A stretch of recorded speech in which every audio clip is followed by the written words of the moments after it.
नमस्कार, सभी दर्शकों का हार्दिक स्वागत। Doctor Vishwanath Karad MIT world peace university के पुणे स्थित कैंपस में आज हम शुरुआत में आपको ले जा रहे हैं, और वो इसलिए ले जा रहे हैं कि ये एक कैंपस ऐसा है कि इस कैंपस के बीचों बीच महाराष्ट्र के संत ज्ञानेश्वर का स्टैच्यू है।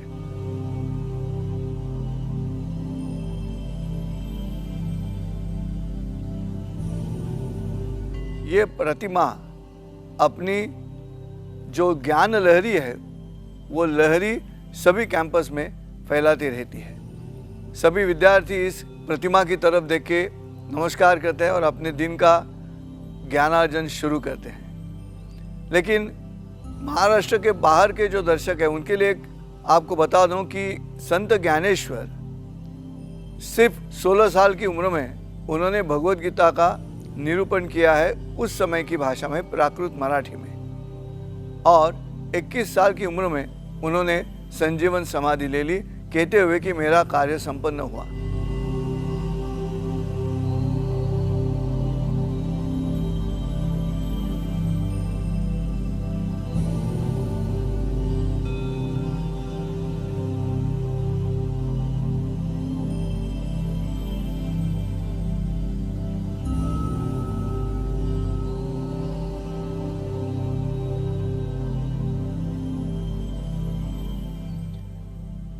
संस्कृत में जो भगवद गीता है उसका निरूपण प्राकृत मराठी में इसलिए किया गया कि आम जनता जो है, आम लोग जो हैं, जिन्हें संस्कृत समझ में नहीं आती, उनके लिए भगवद गीता का ये जो ज्ञान भांडार है वो खुला हो। और इसलिए आज 730 साल होने के बाद भी हर वर्ष आषाढ़ी एकादशी और कार्तिकी एकादशी के दिन लाखों वारकरी संत ज्ञानेश्वर और संत तुकाराम के नाम लेते हुए, माऊली माऊली विठ्ठल का नाम लेते हुए पंढरपुर की ओर चले थे।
ये जो ज्ञानेश्वरी है इसे भावार्थ दीपिका भी कहा गया है। इसमें शुरुआत में जो ओवी है, देखिए ओवी ये मराठी नाम है, हम उसको जैसे स्टांजा कहते हैं, गाने में अंतरा रहता है, अस्थाई और अंतरा, वैसे अंतरा है ऐसे समझो।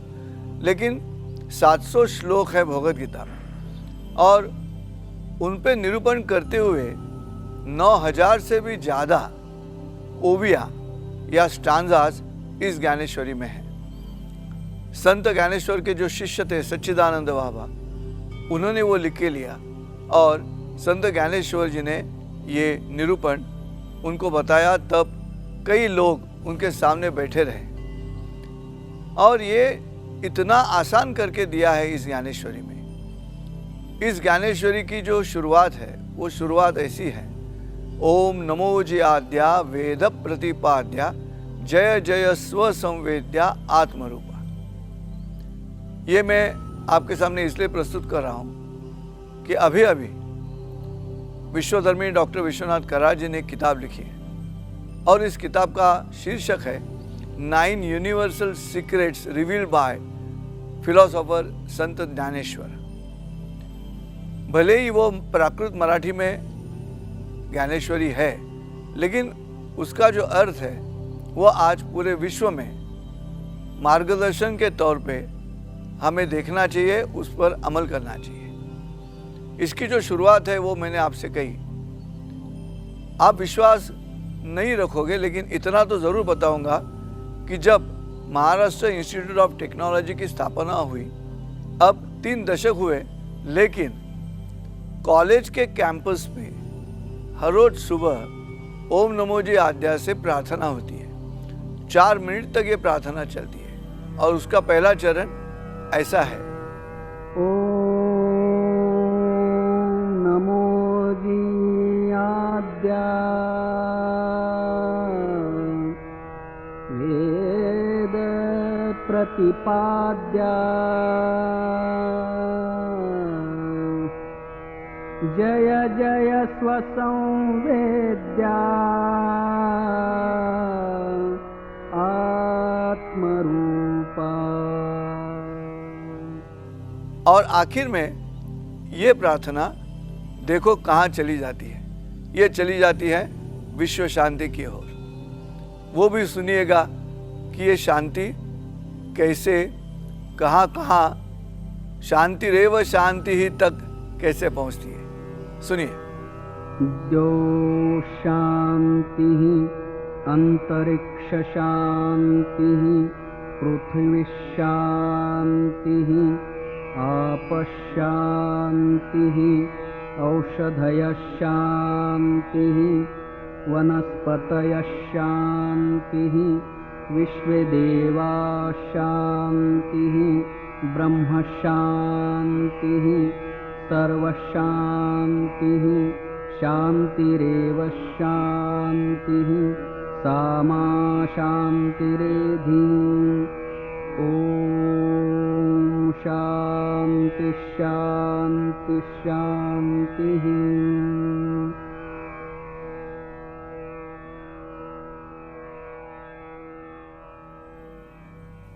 ये जब प्रार्थना चलती है इस कैंपस में, 10,000 से भी ज़्यादा विद्यार्थी, सभी शिक्षक, सभी कर्मचारी उसी जगह पे खड़े रहते हैं जहाँ कैंपस में वो चल रहे हैं या कुछ काम कर रहे हैं।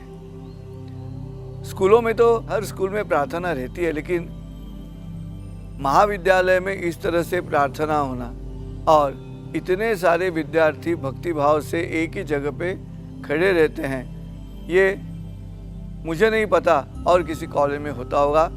आज के दिन में तो मुमकिन ही नहीं है। खुद विश्वधर्मी डॉक्टर विश्वनाथ कराड संत ज्ञानेश्वर जी के भक्त हैं और इसीलिए उन्होंने जो किताब लिखी है उसका पहला सीक्रेट जो इन्होंने लिखा हुआ है वो यही है, संत ज्ञानेश्वर जी के ज्ञानेश्वरी से पहला चरण, ओम नमो जी आद्या वेद प्रतिपाद्या जय जय स्व संवेद्या आत्मरूपा।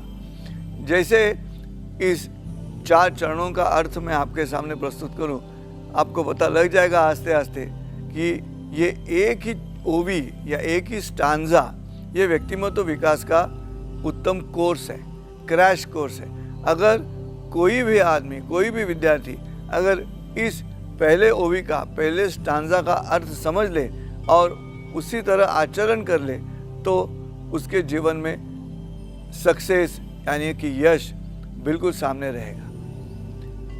डॉक्टर विश्वनाथ कराड जी ने इसे सीक्रेट कहा है। वो इसलिए कहा है कि संत ज्ञानेश्वर जी ने भगवद गीता का निरूपण प्रारंभ करते हुए ये कहा है कि मैं ये जो पूरा विश्व है उस विश्व के प्रारंभ का या इस विश्व की शुरुआत कैसे हुई उस बात पे संशोधन कर रहा हूँ और वो रिवील करने की कोशिश मैं कर रहा हूँ, ऐसे संत ज्ञानेश्वर कह रहे हैं। ओम नमो जी आद्या, आद्या यानी शुरुआत। वो जो प्रकृति है, जो प्रकृति इस पूरे विश्व को, ब्रह्मांड को निर्माण करती है, उसे पहला नमन किया हुआ है। और नमन इसलिए है कि उसी के खोज में हम आज भी वही काम कर रहे हैं। इसलिए पहला नमस्कार जो है वो ओम नमो जी आद्या, और इसका वर्णन वेदों में किया गया है। ऋग्वेद, यजुर्वेद, सामवेद और अथर्ववेद में। संत ज्ञानेश्वर जी ने भगवद गीता निरूपण के लिए चुनने का कारण क्या हो सकता है? तो महाभारत ये ग्रंथ ऐसा है जहाँ पे मनुष्य के जीवन में जितनी भी कठिनाइयाँ हैं, जितने भी विरोध हैं, वो सब इकट्ठा हमें महाभारत में दिखाई देते हैं। जो विरोध है, अंतर विरोध है, पूरा महाभारत विरोध से ही भरा हुआ है। और इसलिए मनुष्य के जीवन की ओर जाने वाला ग्रंथ है ये। विरोध इस तरह से है कि धृतराष्ट्र जो है वो राजा है, सर्वोच्च पद पे है, और वही जन्मांध है। जिन्होंने युद्ध का वर्णन धृतराष्ट्र के पास किया अपनी दिव्य दृष्टि से लेकर, वो संजय, वो दूत हैं, लेकिन दूत होने के बावजूद उनको दिव्य दृष्टि है। भीम जो है वो पहलवान है। भीम बहुत खाने वाला आदमी है पहलवान होने की वजह से, लेकिन उसी जिंदगी में भीम को बावर्ची बनना पड़ा, बल्लवाचार्य। यह अंतर विरोध है। मनुष्य के जीवन में मृत्यु आने से पहले उसकी जो मूल वृत्ति है, उस वृत्ति के विरोध में उसे आचरण करना पड़ता है। और इसीलिए महाभारत भी आदर्श होता है। और अगर हम हमारी निजी जिंदगी में अंतर विरोध आने के बाद हार जाते हैं, तो वो हारना नहीं है, ये महाभारत सिखाता है। अर्जुन पूर्ण पुरुष है, लेकिन उसे नपुंसक बनना पड़ा। बृहन्नड़ा के रूप में अर्जुन को रहना पड़ा। ये अंतर विरोध है। पूरे महाभारत में ये बार बार दिखाई देता है। आपको आश्चर्य होगा कि भगवान श्री कृष्ण भी इसी विरोध में आते हैं उनकी निजी जिंदगी में। उन्होंने बचपन में अपने मामा जी का वध किया। भांजा अपने मामा का वध करता है, लेकिन भगवान श्री कृष्ण की जो नियति है, जो नसीब है, वो इस अंतर विरोध से भगवान श्री कृष्ण को भी नहीं छोड़ती। जो भांजा अपने मामा का वध करता है, वही भांजा मामा बनने के बाद अपने भांजे की मृत्यु देखता है। अभिमन्यु की मृत्यु भगवान श्री कृष्ण नहीं रोक पाए, और इसलिए शायद भीष्म पर्व में ये भगवद गीता जो आई है, वो जो ग्रंथ है, वो उस समय कहा गया है भगवान श्री कृष्ण से अर्जुन को जो उपदेश किया गया है, उसमें मनुष्य के जीवन में आने वाले अंतर विरोध पे कैसे विजय पानी है, उसका एक उत्तम उदाहरण है। और यही कारण है संत ज्ञानेश्वर जी ने निरूपण करने के लिए भगवद गीता को चुना है, क्योंकि वो मनुष्य के जीवन के बिल्कुल नज़दीक आती है। आपके और हमारे जीवन में आज भी अंतर विरोध है और हम सहते हैं, लेकिन बार बार ऐसे लगता है कि महाभारत के ये जो व्यक्ति रेखाएं हैं, उन्होंने किस तरह से अपने अंतर विरोध के सामने अपना काम किया, कार्य किया, लड़ाई की। और इसलिए ये जो ज्ञानेश्वरी है, वो ज्ञानेश्वरी उस भगवद गीता का विस्तृत स्वरूप है जो आम आदमी को समझ आता है। उनकी मातृभाषा में संत ज्ञानेश्वर जी ने उसका अर्थ बताया है। ओम नमो जी आद्या, ये जो पहला चरण है उस ग्रंथ का, वो यही कहता है। संत ज्ञानेश्वर जी ने उस प्रथम प्रकृति को नमस्कार किया है। क्यों नमस्कार किया है? तो उसी की खोज में पहला नमस्कार किया है। ये पूरे विश्व का मूल क्या है, ये विश्व का प्रारंभ कहाँ हुआ, ये विश्व का प्रारंभ कैसे हुआ, उसका आदि हमें पता है क्या, उसका अंत हमें पता है क्या? हम कहते हैं कि ये मैं कर रहा हूँ, हम कर रहे हैं, लेकिन उसके पीछे सवाल अगर आप करते जाओगे तो उस क्षण पे पहुँच जाओगे, उस बिंदु पे पहुँच जाते हो जहाँ पे हमें पता नहीं है कि ये क्यों हो रहा है, कैसे हो रहा है। आज भी शास्त्रज्ञ इसके पीछे पड़े हैं, इस आधुनिक युग में भी। तो इसलिए ओम नमो जी आद्या से ये शुरू होता है। और इसीलिए विश्वधर्मी डॉक्टर विश्वनाथ कराजी ने अपने इस किताब में, जिसका शीर्षक मैंने आपको बताया कि 9 यूनिवर्सल सीक्रेट्स, ये यूनिवर्सल है। भले वो महाराष्ट्र में कहा गया होगा, शके 1212 ऐसे लिखा है, आपके लिए जानकारी देता हूँ मैं, ये 1212 में अगर 78 हम ऐड करते हैं तो ईस्वी सन तैयार होता है, वो है 1290। आज 730 साल हो चुके और 730 साल पहले इस भगवद गीता को इस तरह से आम आदमी को समझने के लिए अपनी मातृभाषा में प्राकृत मराठी में कहा गया है। उसकी शुरुआत है ओम नमो जय आद्या, और पहले ही चरण में डॉक्टर करार जी को वो सीक्रेट दिखाई दे रहा है, यूनिवर्सल सीक्रेट है ओम नमो जय आद्या। भाषा कोई भी हो, लेकिन मन में जो भाव है वो वैश्विक है, और इसलिए जो प्रारंभ की देवता है, जो आदि है, उस आद्या को पहला नमस्कार है। नमस्कार इसलिए कि वो देवता हमारे सामने आ जाए, हमारे इस जिज्ञासा को पूरी करें कि ये विश्व निर्माण कैसे हुआ। फिर ढूंढने लगे ये कहाँ पे है, तो उसका वर्णन वेदों में किया है, जैसे मैं पहले कह रहा था आपसे। और वेदों में क्या लिखा है? वेदों में भी यही लिखा हुआ है, ये पूरे विश्व का विचार किया हुआ है। इसलिए अथर्व वेद में we share the same sky, we share the same earth, we share the same air. हम एक ही हवा को बांट के ले रहे हैं, हम एक ही जमीन को बांट के ले रहे हैं, हम एक ही आसमान को बांट के लेते हैं। पूरी दुनिया का सवाल है यहाँ पे, पूरी दुनिया का ख्याल है इसमें। और इसलिए ये सीक्रेट क्या है? तो सीक्रेट ये है कि कहीं ना कहीं ये जो प्रकृति है, ये जो निर्मिति है, वो शक्ति बसी हुई है, और ये यूनिवर्सल थॉट है। इसलिए ओम नमो जिहाद्या कहा गया है, वेद प्रतिपाद्या। वेदों में इसका वर्णन किया है, और यही वर्णन है इस प्रकृति का, निर्मिति का। आपको आश्चर्य लगेगा कि अगर हम मनुष्य के देह का अगर ख्याल करते हैं और विचार करते हैं, तो आसमान में जब रात को हम चांद देखते हैं, तो चांद की जो ग्रेविटेशनल फोर्स है, गुरुत्वाकर्षण उसका है, जो मनुष्य के शरीर पे असर करता है। ये एक ही उदाहरण काफी है कि इस पूरे ब्रह्मांड में जितने भी ग्रह हैं या प्लैनेट्स हैं, स्टार्स हैं, उनका एक दूसरे से कुछ ना कुछ नाता है, कुछ ना कुछ एक दूसरे पे प्रभाव है, और वो प्रभाव जानने की कोशिश आज भी जारी है। हम चांद पे मनुष्य ने पहला कदम रखा तो बहुत खुश हो गए, लेकिन चांद का जो गुरुत्वाकर्षण है वो हमारे देह में जो ब्लड सर्कुलेशन है उस पर असर करता है। देखिए, चांद के ग्रेविटेशनल फोर्स का जो करिश्मा है वो केवल समुद्र के ऊपर होगा ऐसे नहीं हो सकता। पृथ्वी पे जितने भी द्रव पदार्थ हैं उस सभी पे चांद का अमल रहेगा, जो हमारे शरीर में भी बहता है खून, उस पर भी है। और इसलिए मनुष्य का जो मन है वो अस्वस्थ होता है, अस्थिर होता है जब पूर्णिमा रहती है या अमावस रहती है। पूर्णिमा के दिन वही होता है। क्यों? ग्रेविटेशनल फोर्स बढ़ गया मनुष्य के ऊपर, यानी पृथ्वी के ऊपर बढ़ गया। हाई टाइड लो टाइड आ गई, वैसे हमारे शरीर में भी, हमारे खून पे कुछ तो कुछ असर जरूर होता होगा। या अमावस के दिन जब ग्रेविटेशनल फोर्स नहीं है तभी यही होता होगा। मैं तो अक्सर कहता हूँ ये जो हॉरर फिल्म्स तैयार होती है वो पूर्णिमा के दिन क्यों होती है या अमावस के दिन क्यों शुरू होती है? मनुष्य के मानसिक अस्वास्थ्य का कारण क्या हो सकता है?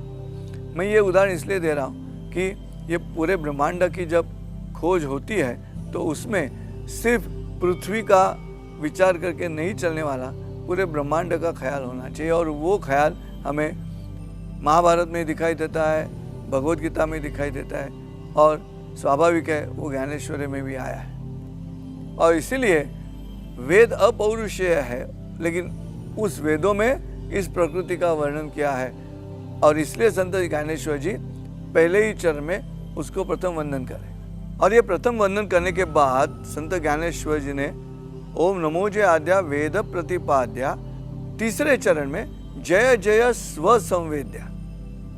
देखिए, ये सीक्रेट है। विश्वधर्मी डॉक्टर विश्वनाथ करार जी को कौन से वाक्य ने आकर्षित किया होगा? तो ये वाक्य है वो, जय जय स्व संवेद्या। क्या अर्थ है इसका? स्व संवेद्या, विद, ये संस्कृत में क्रियापद है, धातु कहते हैं उसे। अंग्रेजी में वर्ब कहते हैं। क्या है? विद। क्या है उसका मतलब? टू नो, विद यानी कि, और उससे नाउन बनता है, उससे नाम बनता है Ved, the thing which is known. और इसीलिए देव किसे कहते हैं? जो अज्ञात है उसे देव कहते हैं, जो वेद नहीं है वो देव है। कितना आसान है ना। मुझे तो बिल्कुल आश्चर्य लगता है कि अरे ये दो शब्दों में जरा सा बदल किया, यहाँ से वहाँ से यहाँ, बस क्या हो गया? जो वेद हैं वो ज्ञात है और जो ज्ञात नहीं है चीज उसे देव कहा गया। विद, उसे बना वेद, वेद से बना वेद्या। कौन है वेद्या? जो विद्वान है वो वेद्या है। स्व संवेद्या, ये संवेद्या क्या है? सं, ये जो अक्षर है दर्शकों, ये सातत्य दिखाता है, कंसिस्टेंसी दिखाता है। उसके और भी उदाहरण है। संशोधन, क्या मतलब है? चलता रहा है, वो आगे चलता रहा, सिलसिला कहते हैं हम हिंदी में। संशोधन है। संस्था है, क्या है? संस्था जो चलती रहती है। तो संवेद्या मतलब क्या है?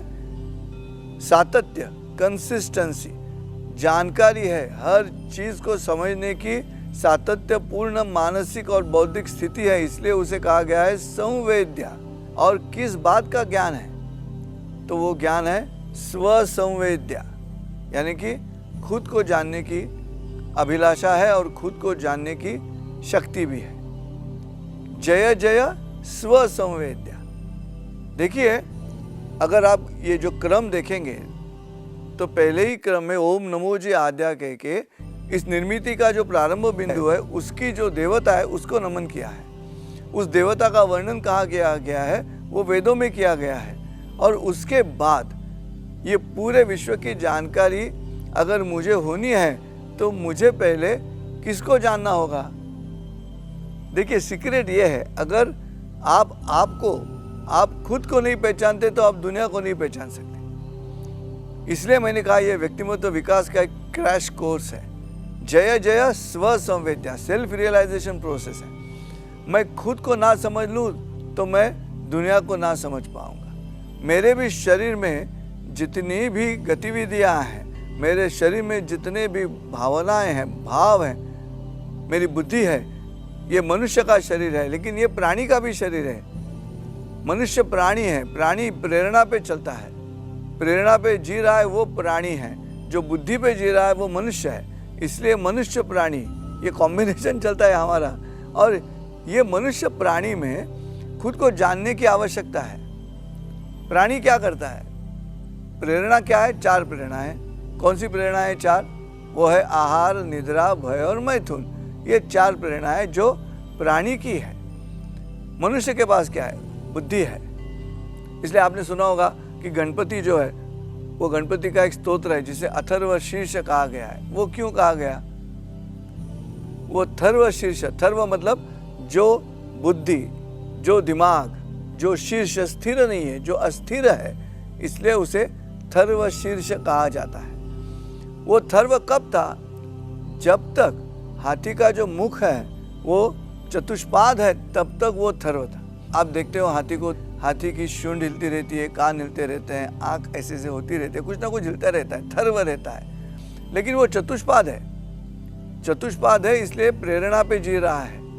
लेकिन प्रेरणा से जब हाथी का जो मुख है वो द्विपाद पे आ गया, मतलब मनुष्य पे आ गया, तो बुद्धि के साथ प्रेरणा का संगम हुआ और वो स्थिर हुआ। और इसलिए गणपति देवता बनने के पश्चात वही मुख जो थर्व शीर्ष था वो अथर्व शीर्ष हो गया। और इसलिए ये जरूरी नहीं कि कोई जो प्राणी है वो खुद को जान ले, उनको उतना ही काफ़ी है। अन्न वस्त्र निवारा, तो वहाँ अन्न चाहिए और निवारा चाहिए, वस्त्र की बात नहीं आती। लेकिन मनुष्य जो है, मनुष्य के पास बुद्धि है और इसलिए भोजन का आनंद प्राणी लेते हैं। लेकिन पहली बार और इस पूरी पृथ्वी में, दुनिया में एक ही ऐसा है, वो है मनुष्य प्राणी, जो मनुष्य होने की वजह से आनंद का भी भोजन करता है। और ये जो आनंद का भोजन करने की कल्पना है वो इसीलिए है। अगर मैं आपसे कोई कविता सुनाऊं तो वो यहाँ से आप सुनोगे, लेकिन वो आनंद जो है उससे मिलने वाला वो आनंद मनुष्य का है, वो प्राणी का नहीं रहता। अगर मैं कहूँ युद्ध करने सिद्ध है तन, मन ही क्यों हतवीर्य है, संदेह है अब मन में मेरे, शौर्य है ना धैर्य है। अर्जुन विषाद योग। अगर ये अर्जुन का वर्णन मैं जब कविता में करता हूँ तो आपको अच्छा लगेगा, क्यों? वो मनुष्य सुन रहा है। और इसीलिए जय जय स्व संवेद्या में प्राणियों की बात नहीं, ये मनुष्य की बात है। खुद को जान लो, स्वयं को जान लो, तभी बात बनेगी। और इसीलिए जब तक मैं खुद को नहीं जान सकता, मैं दुनिया को नहीं जान सकता, ये वो सीक्रेट है। जय जय स्व संवेद्या। और फिर वो क्या है?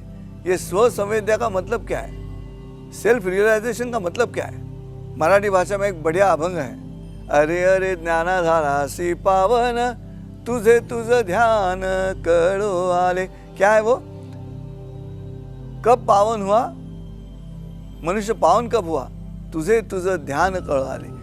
जब खुद को पहचाना तभी बात बनी, तब तक नहीं बात बनी। और इसीलिए डॉक्टर विश्वनाथ कराड जी को ये यूनिवर्सल सीक्रेट है ऐसे लगा, और स्वाभाविक भी है और सच भी है। इसलिए पूरी दुनिया में आप किसी भी भाषा में इसको रूपांतरित करो, लेकिन उसका जो मतलब है वो एक ही रहेगा, और वो एक ही रहेगा, इसलिए वो यूनिवर्सल ट्रुथ है। खुद को जान लो, और जो खुद को जान लेता है, जैसे कहता है कि जो पिंडी में है वही ब्रह्मांड में है, तो वही होगा। और हमें पता है कि ऐसा है, मेरे ही मन में, मनुष्य के शरीर में भाव है तो भीम है, भक्ति है तो अर्जुन है, प्रकृति है तो द्रौपदी है, आत्मा है तो श्री कृष्ण है, लोभ है तो दुर्योधन है, वासना है तो दुशासन है, परंपरा है तो गांधारी है जो आँख पे पट्टी लगा कर चलती है। जो आँख पे पट्टी लगा कर चली वो कान के ऊपर से भी पट्टी चलेगी, तो द्रौपदी की चीख सुनाई नहीं दी। ये मेरे शरीर में भी है ना, इसको जानना है। मेरे शरीर में भी वो 18 अक्षौहिणी सैन्य है, मेरे शरीर में भी है, और उसको जान लोगे तभी बात बनेगी। तब वो जो पहले चरण में लिखा है कि ओम नमो जी आद्या, वो क्या है, उसको ढूंढने का अधिकार प्राप्त होगा, तब तक नहीं होगा। और इसलिए आखिरी चरण आता है ओम नमो जी आद्या वेद प्रतिपाद्या जय जय स्व संवेद्या आत्मरूपा। ये आत्मरूपा क्या है? ये सोल है। नैनन चंदंती शस्त्राणी नैनन दहती पावका न चक्लेद यंतापो नो शोषयति मारता। ऐसे गीता में आत्मा का वर्णन किया है, लेकिन आज के युग में मैं तो कहता हूँ कि आत्मा क्या है? वो आत्मा आपकी जो काबिलियत है उसे आत्मा कहना चाहिए। जो चित्रकार है उसकी चित्रकारिता उसका आत्मा है। जो गायक है उसका गला जो है, उसका स्वर जो है, वो आत्मा है, और उसको जानना चाहिए। वो मरते दम तक साथ में रहेगा, बाकी कोई साथ में नहीं आएगा। तो खुद को जानना है मैं कौन हूँ। ये क्यों है? क्योंकि भगवद गीता में श्री कृष्ण अर्जुन को वही कह रहे हैं कि तुम क्षत्रिय हो, जान लो खुद को, तुम क्षत्रिय हो इसलिए लड़ो। अर्जुन ने विषाद व्यक्त किया, इसलिए उसका विकास हुआ। मन में जो भावना थी दुख की कि मैं रिश्तेदारों को क्यों मारूं, ये विषाद व्यक्त किया, इसलिए उसका विकास हुआ। और श्री कृष्ण उसे कहते तुम क्षत्रिय हो, मान। अभी आपको एक सिंपल एग्जांपल देता हूँ। आम का बीज है, और आम का बीज है जो आपने जमीन में बोया, तो जमीन में जाने के बाद आम का बीज ये नहीं कह सकता कि मैं टमाटर करके बाहर आऊँगा, उसे आम करके ही बाहर आना होगा। वैसे जैसे पिछले एपिसोड में कहा गया कि मनुष्य एक फसल है, तो इसलिए मनुष्य बुद्धि के साथ समझने की कोशिश करनी चाहिए खुद को, और इसलिए ये यूनिवर्सल सीक्रेट है। चिंतन करो, रिकलेक्शन एंड ट्रैंक्विलिटी क्या है, मेरी काबिलियत क्या है, जय जय स्व संवेद्या आत्मरूपा, ये क्या है, ढूंढ लो। फिर मिलेंगे अगले एपिसोड में, तब तक के लिए नमस्कार।